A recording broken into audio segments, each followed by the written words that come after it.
Gagner beaucoup d'argent quand tu travailles ne te garantit pas la stabilité financière. Ça veut dire que, quel que soit ton salaire, il est très difficile que tu deviennes riche. Alors, comment est-ce que tu peux devenir riche sans pour autant travailler? Pour devenir riche et financièrement indépendant, il y a certaines connaissances qui te sont impératives. Tu dois être éduqué, tu dois avoir un certain minimum d'éducation académique, c'est-à-dire tu dois savoir lire, écrire, comprendre ce que tu lis et écris, savoir compter. Tu dois surtout, mais alors là surtout, avoir ce qu'on appelle l'éducation financière. Je ne te demande pas d'aller faire la finance à l'école parce que la finance à l'école, on te dit comment est-ce que tu vas gérer l'argent d'autrui, l'argent d'une société. Or, l'éducation financière consiste à t'éduquer, à te former et à t'informer comment est-ce que tu peux gérer ton argent pour que tu deviennes riche. Sur ce tableau blanc, je veux te démontrer simplement, rapidement, comment est-ce que tu dois travailler dur une seule fois pour être riche sans pour autant travailler. L'éducation financière qui est la base de la richesse, avec quelques codes que je vais t'expliquer. C'est tout à l'heure.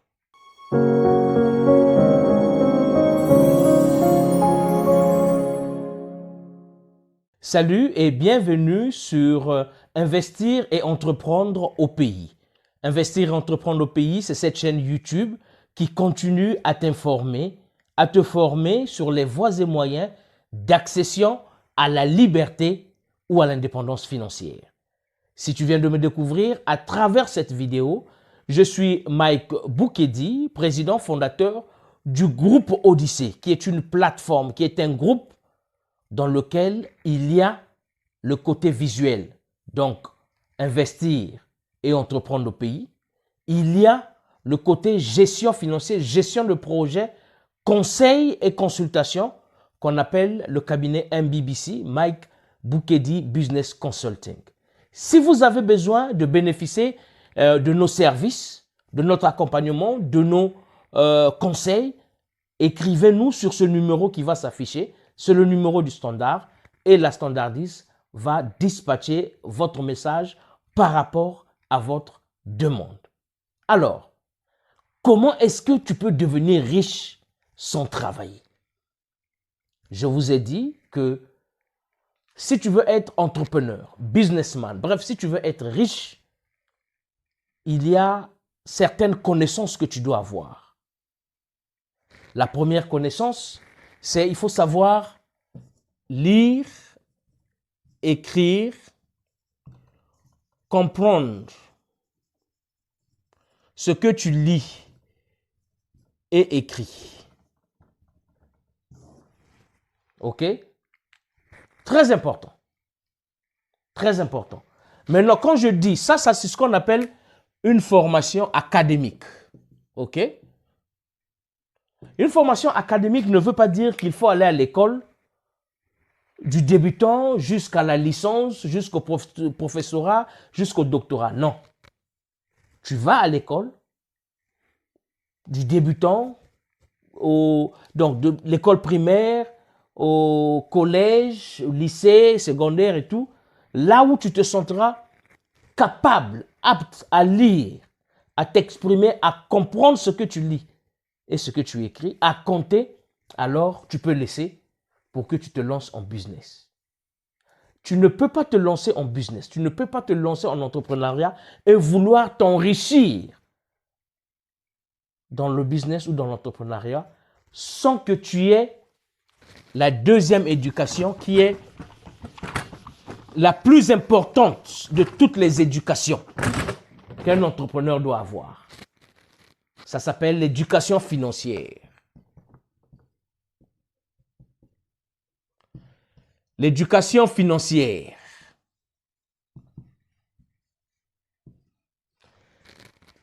l'éducation financière, comme je l'ai dit, ne consiste pas à ce que tu ailles étudier les finances, que tu sois docteur en finance, que tu sois professeur en finance, éminence en finance.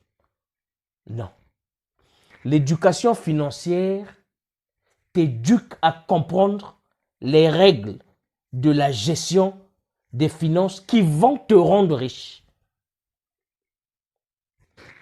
Si tu es salarié, si tu travailles, si tu es directeur des affaires financières, tu es comptable, trésorier, bref, tu as été formaté à gérer, à bien gérer l'argent de ton patron. Donc, tu as été formaté à travailler dur pour rendre ton patron riche. C'est ce qu'on nous apprend à l'école. La comptabilité, les finances, tout ce qui sont sur l'économie. Ce n'est pas pour notre bénéfice. C'est un système qui a été établi pour que tes rendements travaillent pour une seule personne, le propriétaire de ta boîte. Maintenant, l'éducation financière ici, c'est comprendre comment est-ce que toi, avec le peu d'argent que tu as, comment est-ce que tu vas travailler pour gérer ton argent, investir ton argent pour que ton argent travaille dur pour toi. Il faut comprendre les codes, les systèmes, les techniques de l'éducation financière. Alors, c'est un pilier, c'est impératif que toi qui veux exceller dans le business, dans l'entrepreneuriat, dans les affaires, que tu sois, en anglais on appelle financially aware, que tu aies de financial awareness, que tu saches, c'est-à-dire que tu sois à l'aise dans tes préventions financières. Je veux te donner un petit tableau rapidement et simplement. Dans le jargon de l'éducation financière, il y a certains termes qu'il faut comprendre. Actif et passif.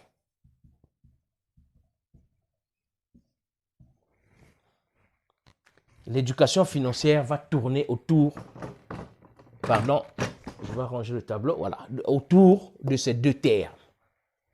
Actif et passif. Qu'est-ce qu'un actif? Qu'est-ce qu'un passif? Je ne veux pas vous bourrer le cerveau avec des termes techniques.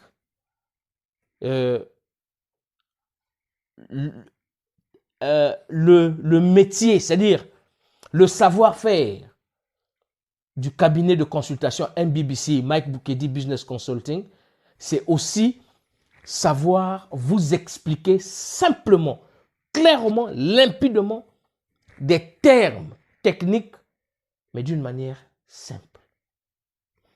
Un actif, c'est quoi? Un actif, c'est quelque chose que tu achètes. Un actif, c'est un produit que tu achètes. Donc, tu dépenses de l'argent, tu achètes un produit. Mais ce produit, tu n'achètes pas pour ton plaisir. Ce produit, tu l'achètes pour que ce produit te ramène de l'argent dans ta poche. Donc, un actif est un produit qui t'emmène l'argent dans la poche. Un passif fait le contraire. C'est un produit que tu vas acheter, ok? Donc, tu investis de l'argent dans ce produit, mais ce produit continue toujours à t'exiger des dépenses. Donc, le passif creuse, puise l'argent de ta poche. L'actif ramène l'argent dans ta poche. Il n'y a pas aussi simple que ça. Maintenant, toi étant businessman, toi étant entrepreneur, toi qui veux exceller dans l'entrepreneuriat, comment est-ce que tu vas faire? Comment est-ce que tu vas savoir que ça c'est un passif, ça c'est un actif, ou quels sont les passifs dans lesquels tu vas investir pour générer beaucoup d'argent, pour que tu deviennes riche pardon, que tu deviennes riche sans travailler. Pour devenir riche sans travailler, il te faut simplement multiplier des actifs. Il te faut investir ton argent dans ce qui va te rapporter beaucoup d'argent. Ici, j'aimerais souligner quelque chose. Nous pensons qu'une personne qui gagne beaucoup d'argent, un salarié qui gagne beaucoup d'argent est riche. Non. Je veux vous emmener un tableau. Ici, en anglais, on appelle le cash flow. Hein?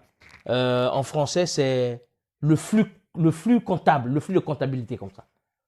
Voilà, le flux de comptabilité, le cash flow.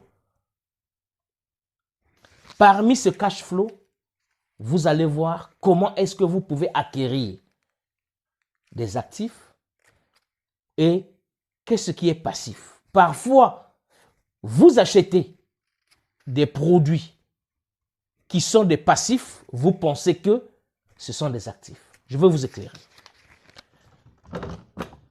Le cash flow, ok? Un tableau de cash flow. Voilà.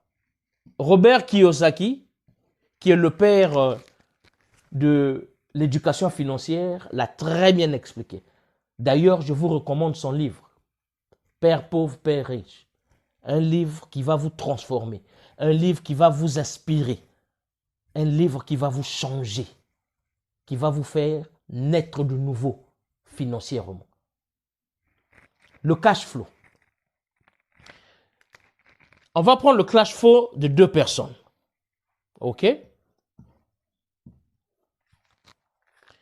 Ici, ce sont des salaires.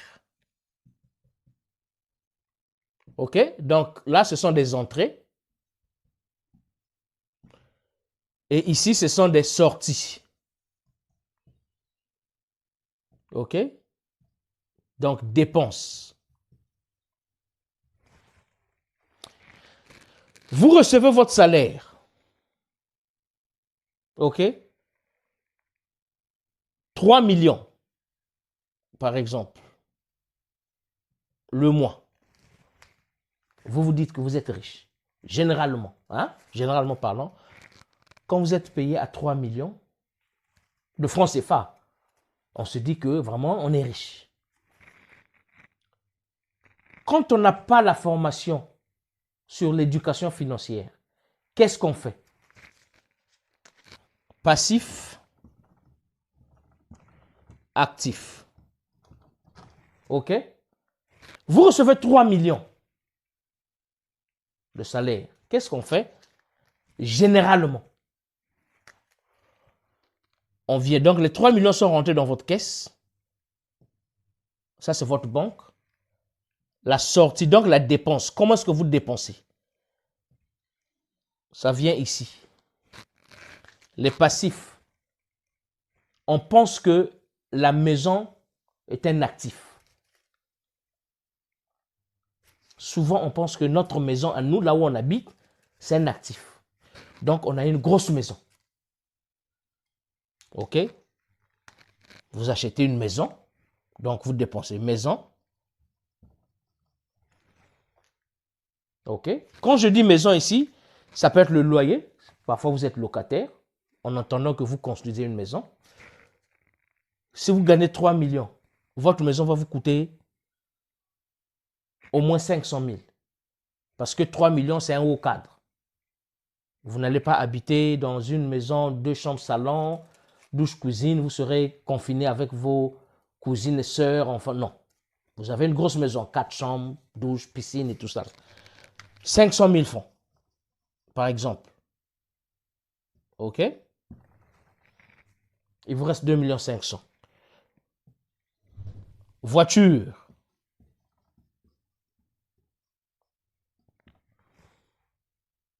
OK? Les factures. Donc, électricité, eau. Vous aurez besoin d'une sentinelle.